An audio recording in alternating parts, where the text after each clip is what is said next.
Pernahkah Anda bertanya mengapa banyak orang rajin bekerja dan menabung, tetapi hasil keuangannya tetap biasa saja? Padahal secara teori, mereka sudah melakukan hal yang benar. Masalahnya sering bukan pada usaha, melainkan pada pemahaman cara kerja uang. Salah satu instrumen yang paling sering digunakan, namun paling sering disalahpahami, adalah reksadana. Reksadana sering dianggap aman dan mudah, seolah tanpa risiko. Padahal, di balik kesederhanaannya, ada mekanisme dan batasan yang wajib dipahami. Tanpa pemahaman, reksadana terasa mengecewakan. Dengan pemahaman, reksadana justru menjadi alat keuangan paling rasional bagi kebanyakan orang. Reksadana pada dasarnya adalah wadah investasi kolektif.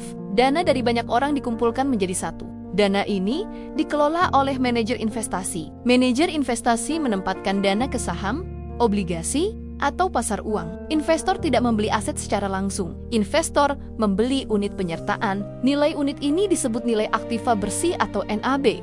Jika nilai aset naik, NAB naik.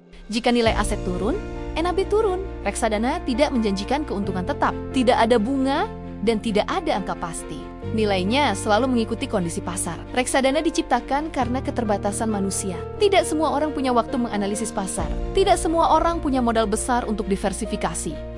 Reksadana menjadi solusi efisiensi investasi. Di Indonesia, reksadana memiliki struktur yang jelas. Ada investor sebagai pemilik dana, ada manajer investasi sebagai pengelola, ada bank kustodian sebagai penyimpan aset, dan ada OJK sebagai pengawas.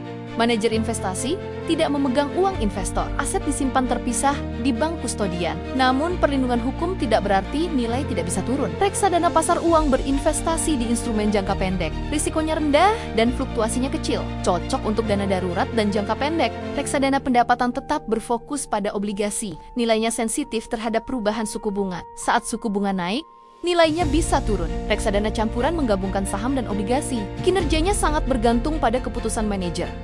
Reksadana saham berinvestasi mayoritas di saham, potensi imbal hasilnya tinggi, tetapi fluktuasinya besar, hanya cocok untuk tujuan jangka panjang. Reksadana indeks dan ETF mengikuti pergerakan indeks pasar, biayanya lebih rendah dan lebih transparan. Dalam jangka panjang, sering memberikan hasil yang kompetitif. Keuntungan reksadana berasal dari kenaikan NAB, bukan dari keuntungan yang pasti dan tetap. Naik dan turun adalah hal yang normal. Setiap reksadana memiliki risiko pasar. Ada risiko likuiditas dan risiko keputusan manajer. Namun risiko terbesar sering berasal dari perilaku investor sendiri. Banyak orang membeli saat harga tinggi dan menjual saat turun. Pola ini merugikan secara sistematis. Reksadana juga memiliki biaya pengelolaan. Biaya kecil dapat berdampak besar dalam jangka panjang. Reksadana cocok untuk investor yang konsisten dan sabar. Tidak cocok untuk pencari hasil cepat. Kesalahan umum adalah sering berpindah produk dan mengejar tren.